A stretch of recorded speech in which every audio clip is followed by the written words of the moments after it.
ఇక్కడ చూడండి మీరు ఎప్పుడు తూర్పు ఫేసింగే చెప్తారని చెప్తూ ఉంటారు కదా. సో ఇక్కడ చూడండి దక్షిణం ఫేసింగ్ అయినా ఉత్తరం ఫేసింగ్ అయినా ఏదైనా ఒకటి, బట్ కండిషన్స్ అనేవి డిఫరెంట్గా ఉంటాయి. క్లియర్. ఇప్పుడు ఒక గృహ నిర్మాణం ఇట్లా చేస్తున్నాం మనం, ఎనీ ఫేసింగ్, అందుకని క్లియర్గా చెప్తున్నాను ఎనీ ఫేసింగ్. సో అసలు ఈ గృహానికి సంబంధించి ఈ క్యాలిక్యులేషన్ ఇక్కడ చూడండి, క్యాలిక్యులేషన్ అని రాస్తున్నాను, క్యాలిక్యులేషన్. అసలు ఈ క్యాలిక్యులేషన్ ఎందుకు చేయాలి? మొట్టమొదటి ప్రశ్న చాలా మందికి రావచ్చు. సో నేను ఈ వీడియోలో మీకు క్లారిటీగా చెప్పేస్తాను. ఈ క్యాలిక్యులేషన్ అంటే ఏంటంటే, ఒక మ్యారేజ్ చేసే బిఫోర్ అమ్మాయికి సంబంధించిన జాతకము అబ్బాయికి సంబంధించిన జాతకము మ్యాచ్ చేస్తారు.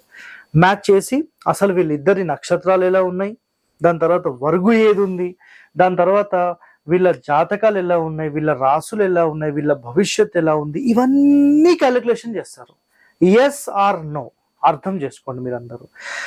సో ఇలాంటి క్యాలిక్యులేషన్స్ ఎప్పుడైతే మనము కేవలం ఒక పెళ్లి చేసుకునే క్రమంలో మనం ఏదైతే చేస్తున్నామో, ఎందుకు చేస్తున్నామని మాట్లాడితే వాళ్ళిద్దరూ బాగుండడానికి అని మాట్లాడతారు ఎవరైనా సరే.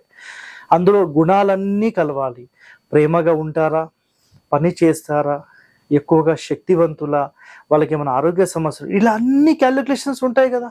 అలాగే ఒక ఇల్లు నిర్మించాలంటే ధనమని, రుణమని, యోని అని, ఆయమని, నక్షత్రం అని, దాని తర్వాత దీంట్లోపల ఇంకా మనం చెక్ చేసే విధానాలు చాలా ఉంటాయి. సో ఇలాంటి మరిన్ని రహస్యాలు మీరు తెలుసుకోవాలి, ఒక ఇంటిని మంచి శక్తివంతంగా మార్చాలని భావిస్తే 100% మన ఛానల్ని సబ్స్క్రైబ్ చేసుకోండి.